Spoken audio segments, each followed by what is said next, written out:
Hey, it's Drybear. We just finished covering all of the classes and ascendancies in Path of Exile 2 for early access launching tomorrow. So I wanted to do a wrap-up video to help you decide on which class you should be playing for the start. As a reminder, there are Twitch drops going on with the launch of Path of Exile 2 early access that you can get on my channel, twitch.tv/Drybear. Hang out, you can leave it on in the background, you don't even have to watch if you don't want to. And also, if you're curious, you can gift 2 subscriptions to other viewers in the channel, and that will give you access to the Chimera pet as part of that promotion, and you'll be able to keep this following around. It's a pretty large pet. It's much bigger than the Kiwi you get with the supporter packs, and it has these cool effects coming off of it as well. Now, over the last couple weeks, I have been polling my audience on which of the classes that they're going to start with the beginning of early access. And of course, as people get used to the game, they're going to change their opinions, change their builds, and change their preferences as they get acclimated to what the system is about. But this is a summary of all the polling that I've done for all of the classes and what interest level there is. I know there's a lot of people out there when they're making a class decision,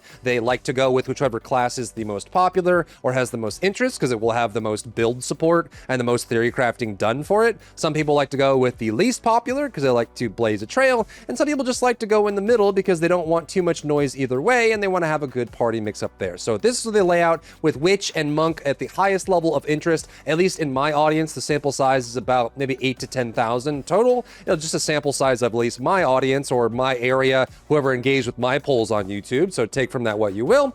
Sorceress and Mercenary kind of in the middle, Warrior a little bit below that, and then the lowest interest currently for the launch of the early access is Ranger, probably because it is a class that existed before and hasn't changed too much from the original game. Now, the first thing you'll want to know about before you decide on which class you're going to start with in early access, you need to understand what makes the classes different and what you'll be locking yourself into when you make a character locking into Path of Exile 2. Now, you will be progressing that character. You will have multiple character slots. If you want to make multiple characters in early access, you absolutely can. And on the topic of resetting or losing progress, they have mentioned that they will be maintaining early access all the way until release. The early access characters will be kept on a separate realm, kind of like a separate standard realm, but for early access characters. And then they'll be treating it as if it were a legacy season that had been run for the launch of early access into launch. So you're not going to be losing any of your overall account progress. Anything you buy in the MTech store will be kept for the launch, and think of this as kind of like a season 0 for the game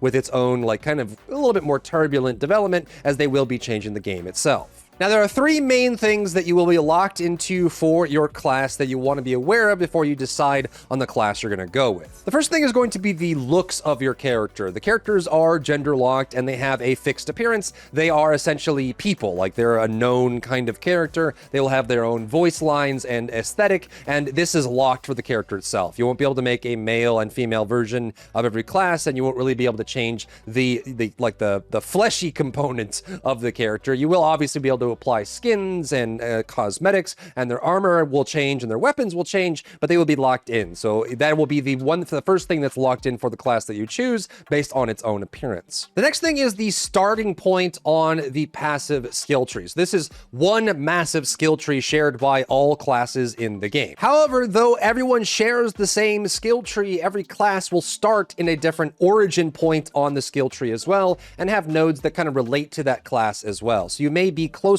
or farther away from some special nodes that you may want to get access to, but it doesn't mean you can't access them as well. And on top of that, there will be some minor permanent changes to the passive talent tree, as some of the nodes may not make sense for some classes, and so they have said that they're going to make some changes, like maybe one node will appear different on 2 different classes based on what's available. But you want to kind of be aware of this, because if there's a specific keystone node or notable that has a massive impact on your character that you want to get access to, where you start in the talent tree will be related to the class that you choose. But again, keep in mind that almost everything is identical on the passive skill tree, so if there's something specific you want that's agnostic to class that has some kind of effect, you will be able to get there. It just may take you more or less skill points to reach that area of the passive tree, depending on what class you started with. And the last major difference for the classes is the Ascendancies, and you can think of these as subclasses for your class. These are only available to the class that has them, and throughout your campaign progress, you will run trials, difficult roguelike modes that you will complete. When you complete them, you will unlock a special secret tree for that ascendancy alone. Each class is planned to have 3 different subclasses, ascendancies, available when the game launches, but for the start of early access, there will only be 2 for each of these 6 classes. And again, these are very unique class-themed, class identity modifiers that you will get for that class specifically that will change and modify how you play and are only available to that class. So if you wanted to be a Chronomancer, you would have to be a Sorceress starting class to get that. If you want to be an Invoker, you would have to be a Monk starting class to get that. They still do share all of the passive skill tree nodes for the most part, like 99% of them are all the same. And additionally, all of the skills in the game, so like any skill from any class can be equipped by any class. You can simply just equip the skill if you have the stats to use it and use it regardless of what class you have. Now, again, there is still a limitation on the skills, and that is the stat requirements on them. You can meet these by adding gear, adding points from your talent passive tree. You can even add things like other gems to modify the stats, and some of the ascendancies will also play around with stats as well. But you can use any of the skills in the game on any class as long as you meet the minimum stat requirements, which means that you can kind of create whatever playstyle you want. So those are the 3 main things you want to be aware of for picking your starting class. Now let's go through the 6 classes, including their 2 ascendancies, and talk about what makes them unique and interesting and why you might want to start with them in early access. Starting with the Ranger, which is a primary user of the bow, and they do have quite a lot of bow skills. Every class has some way to play around with ailments and elements, and of course you can always mix in skills from other classes if you want, but most of the Ranger skills rely on movement, mobility, and then a couple elements of physical plus bleeding, a lot of poison and plant-based effects like vines grabbing enemies, spawning flowers that shoot,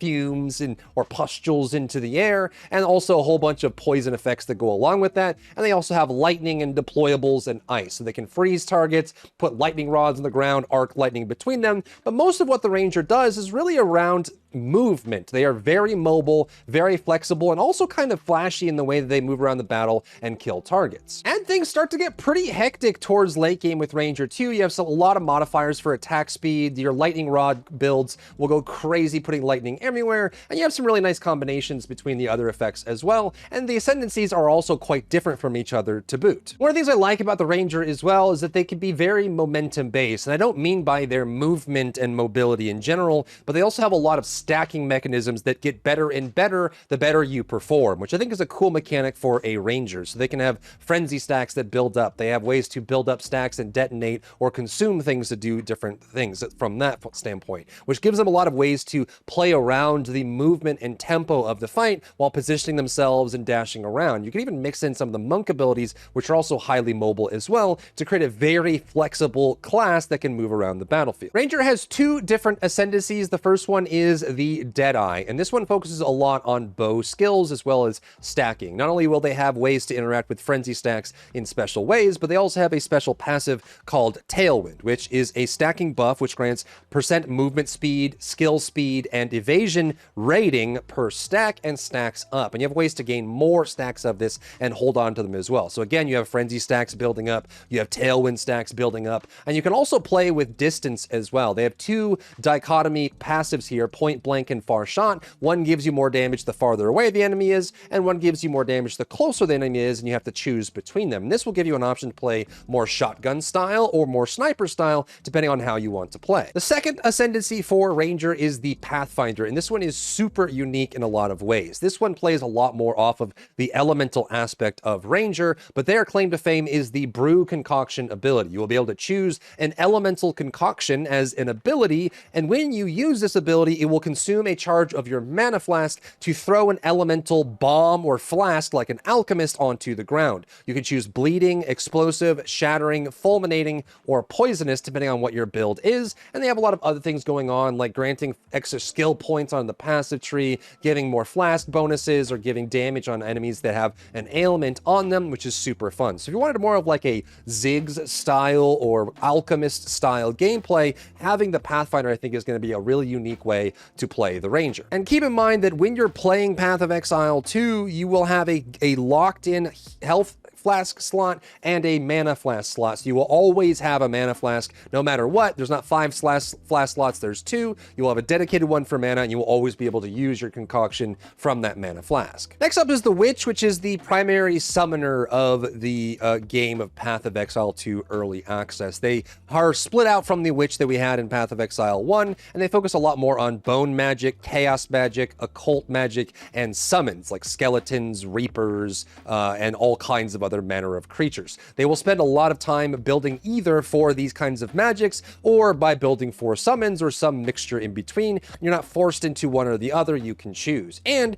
in Path of Exile 2, they have dedicated a brand new resource called Spirit, which allows you to dedicate to permanent effects, like having auras active or buffs active or any kinds of things that revolve around you. But this also means minions, which are permanent effects in most cases, that you'll be able to invest Spirit into, which means you don't have to worry about your mana reserves being part of that. There's a separate resource for it, and you can also dynamically control your army, how many of each enemy and warrior you want with you, how many of each skeleton, how many big minions do you want in your party, how many small ones, how many like ranged ones. There are ones that heal, and most of the minions have on-cast abilities or active abilities as well. And they also will auto-respawn, so you don't have to worry about maintaining them constantly by just spamming summon skeleton over and over. They will auto-respawn. You can gear them based on the stats that you have on your layout, and also have different benefits and bonuses and buffs that affect them directly. In some cases, you can even put dots or debuffs on them that they will then spread to enemies. You can debuff the enemies and curse them. You can even blow up your minions as well and cause them to do damage to other targets. So if you like the idea of a summoner, you can go with the Witch, but on top of that, you also will have the option to play more into the occult, warlock, witchy, kind of dark chaos magic role if you wanted to roll into that as well. The Witch has 2 ascendancies, the first of which is the Blood Mage, and this one plays a lot like a kind of vampire, self-critically damaging, but damage outward. This is a lot of curses and chaos magic, physical damage, bleeding, burst damage as well, and they have some buffs like life remnants, which are really fun and interesting and can give you more like mana cost, life cost conversion, and it has that kind of warlock vibe to it if you wanted to play around it that way. I can also see a lot of people going Blood Mage in parties as well, because I think there's going to be a lot of really cool benefits that the Blood Mage can bring in a lot of different ways. And again, you can go minionless or you can go with a full army, and all of those available skills will be for you in the normal layout. The other option for Witch is the Infernalist, which is basically a devil. They can summon hellfire, and they have these really cool mechanics around converting their mana into hellfire, using fire attacks to build up fire, causing themselves to catch on fire, but deal fire damage to enemies. And their claim to fame is their special demon form, which they will transform into this succubus-like demon that does fire attacks all over the screen. You will deal damage to yourself as you have this demon form active, and you can build around more mana regeneration or life leech and play around it that way. And they also have a special minion to add to their already large minion pool, the Loyal Hellhound. And a little bit like the Ranger, they have this momentum build style where you could go full demon form and use demon flame to be able to build up lots of damage and then play off of that as well. Or you could do a mixture demon form / summoning build if you really wanted to, with some of the available tools in the toolkit for the Infernalist, which I think is a really unique playstyle. The Mercenary is a fun experiment for the Path of Exile devs. Essentially, it plays like a top-down isometric shooter. You will be able to use weapons as like crossbows, and they fit kind of like a weapon style from a typical top-down shooter, like sniper rifles, shotguns, machine guns, assault rifles, SMGs. You'll be able to load special ammo, and play off this as well. And because of the PoE2 system adding in the WASD movement for mouse and keyboard, it means that you can aim with your mouse and move around with your keyboard using WASD, just like you would with an actual twin analogs on a controller, which is also on console as well. So if you wanted to play more of a tactical top-down isometric shooter with Path of Exile 2, you can with the Mercenary. And what I love about them as well is they kind of fit into that Van Helsing style concept, that whole theme, where they have this idea where they are human and they use tools, gadgets, relics, and all kinds of manner of things to overcome their humanity to defeat evil. And so they will use guns, weapons, bombs, grenades, grenade launchers, rockets in some cases, any kind of elemental elemental thing that they can grab, and in some cases will even graft things to their skin and body to gain an edge in battle. So they're like the Witcher slash Witch Hunter slash Van Helsing of this universe. And of course, they're very crafty as well. They have really big combinations of being able to create gas fields, detonate those gas fields, freeze enemies, and then shatter them. They have ways to shred armor off of targets and everything in between. Fitting along with this is the first ascendancy for the Mercenary, the Witch Hunter, and this is very much what you would expect. They have basically ways to deal with the occult, and in a lot of ways will actually build around elemental weaknesses and weaknesses of the enemy, and they have things like the Decimating Strike, which will do bonus damage to targets with large HP, so they have the giant killer effect as well, and if you really want to play that Van Helsing aesthetic, I think Witch Hunter fits it perfectly. They also have some really fun ways to play around the battlefield, and I think if you wanted to be that crafty survivalist effect, then I think that Witch Hunter plays in that really well too. They have ways to absorb specific types of damage, so if you like the Witcher idea of preparing oils ahead of time or learning your enemy, then I think Witch Hunter is a really cool vibe to go along with that, and they will have some really cool combinations with being able to reload their weapons and play along in that isometric view, and we'll just see how they scale into late game and how things work, because it's a super unique concept that I think is different and fun for the game. Your other Ascendancy choice is a complete wild card, and if I'm putting one subclass, one Ascendancy as the biggest sleeper of the early access, I would say it's the Gemling Legionnaire. So the Gemling Legionnaire is, again, a human that deals with the occult and evil monsters and all of that, and they accomplish their feats by grafting gems to their skin. So they're willing to take whatever benefits they need to make themselves stronger. And their claim to fame as an Ascendancy is really just breaking all the rules. They don't really have any crazy abilities. They don't have anything that's like crazy flashy, but what they do allow for is breaking all of the limits of the game. You can increase your slots on different items to maximum levels. You can adjust some of the stat requirements or your stat gains. So they basically will be able to navigate around requirements that no other class in the game will be able to do because they break all the rules using this. So like bonuses from stats or doubles. They may be able to combine spells that normally have opposite stat requirements very easily. Skill gems have more attribute requirements, but they have less cost. Level of all skills goes up by 1. Quality of all skills goes up by a percentage. So they do all these things that break the rules. They can even have 2 copies of the same support gem in the same build. And right now in the game, you can only have 1 of a support gem, so multiple projectiles. You can have that on 1 skill at one time, not multiple, but the Gemling Legionnaire breaks that mold. Now, I don't know about you, but I'm very excited to see what people do with the Gemling Legionnaire. It's one of those things that at first isn't the sexiest thing in the world. It isn't the wildest thing in the world, but when we finally get to endgame and we're facing down the burning monolith and we're trying to take down the Uber bosses, I feel like the Gemling Legionnaire that's been prepared all along is going to walk into the final boss room and just do things that no one saw coming. Next up is the Warrior, and they come with a bunch of new combat mechanics that make them unique among most of the classes in the game. They are inherently one of the tankiest classes in the game, not only with their passives and bonuses, but also a lot of their active abilities as well. They focus on very hard-hitting, heavy attacks. They can do earthquakes and volcanic eruptions and fissures, and they also have a brand new mechanic, which is an active block. They can actually use a shield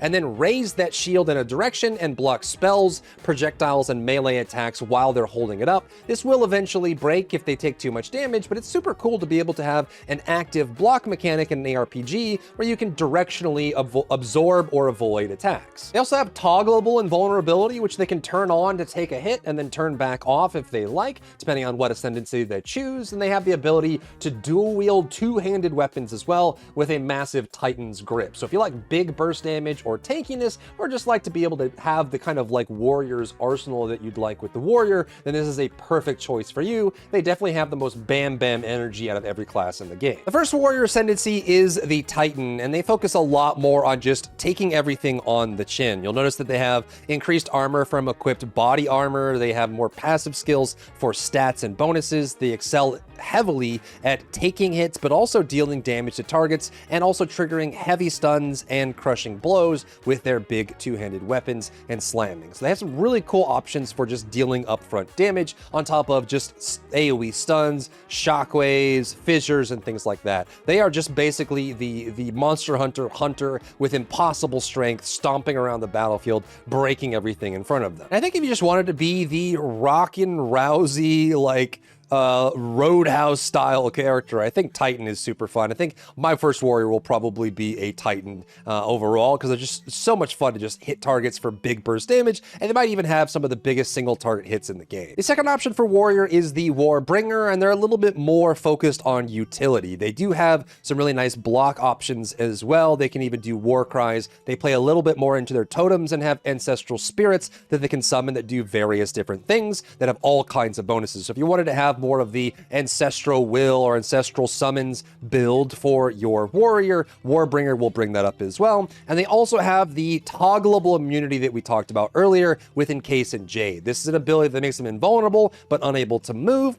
and they absorb all damage from hits up to a maximum amount, and they can toggle this on and off, which means they can encase themselves in Jade, take a hit, and then break it off as well, which makes them very easy to stand up front with an enemy and absorb hits while dealing lots of damage at the same time. So I think if you wanted to play in a party, or you just wanted to have a little bit more flexibility in how you build your character and what buffs you get and bonuses, I think you would play around with the Warbringer. Plus, I really want to see what extent we can get into with the ancestral spirits and what they can accomplish further down the line. Next up is the Sorceress, which is your traditional spellcaster, your wizard, your mage, your master of the elements. They have lightning, ice, and fire as their primaries, but they have the ability to combine them together in crazy different ways by adding elements together, creating new combinations of elements, and having spells trigger off other spells, or have ailments that burst off of each other as well. So if you like that idea of having the elemental master and you want to be the elemental caster, Sorceress is a perfect choice for that, and they will be better at it than most other classes, at least with their ascendancies. I think the elemental mixing is a very unique part of it as well, and I think elemental mixing is something that a lot of people can get excited about. Throwing lightning through fire waves that creates lightning fire, having ice be broken by fireballs and charring and burning, all those kind of things being put together and combining with the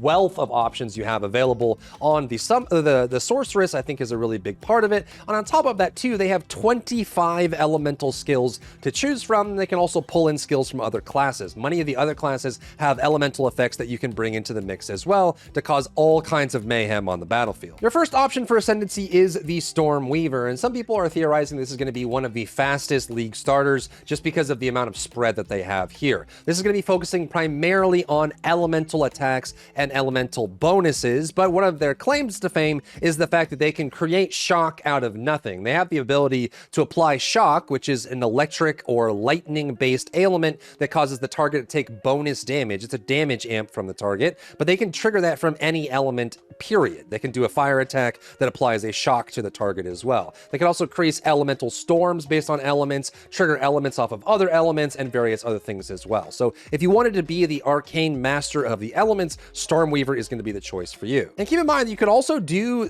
special support gems that trigger off of effects. So when shock gets triggered, cast this spell automatically for me. When the target gets frozen, do this certain effect, which gives you so many combinations and options of a spellcaster to make things interesting. Your other option for Sorceress is a very unique one in the Chronomancer. This one controls time and time magic. And again, you still will have all of the base abilities for the class, as well as any other skills you wanted to pull in from other classes to make your build, but they focus primarily on time. So being able to freeze time so enemies can't move, speed up or slow down time, or rewind time, which you can do to reset cooldowns potentially, but primarily you can use it to reset mana and health. So if you start your time set up somewhere, you take a big hit and cast a big spell and you lose a bunch of health and mana, you can then rewind time when you had more HP and mana before and reset it that way. It creates a lot of really fun, unique playmaking opportunities with the Chronomancer that no other Ascendancy will have access to. This is another one of those wild cards that I'm very curious to see what people do with it. The options and potential is so limitless here, being able to freeze enemies in place,